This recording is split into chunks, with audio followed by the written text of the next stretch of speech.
আসসালামু আলাইকুম স্যার। ওয়ালাইকুম আসসালাম। কোথা থেকে বলছেন আপনি? আমি উলিপুর 3 মাথা থেকে বলছি। এখানে গ্যামজাম হয়েছে, আপনাদের আসতে হবে। ওকে, আমরা আসতেছি।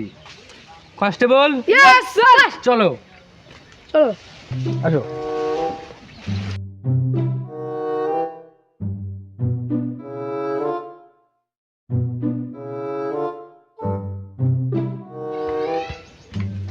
আব্বা বাজার হরার নিকা টিয়া দিছে আর নুনি বক খেতে বলছে, আমি নুনি বক খাও।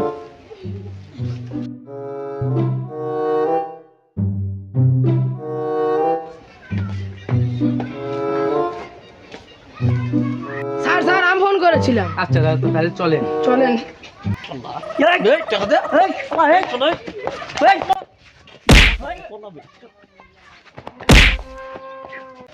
চলো।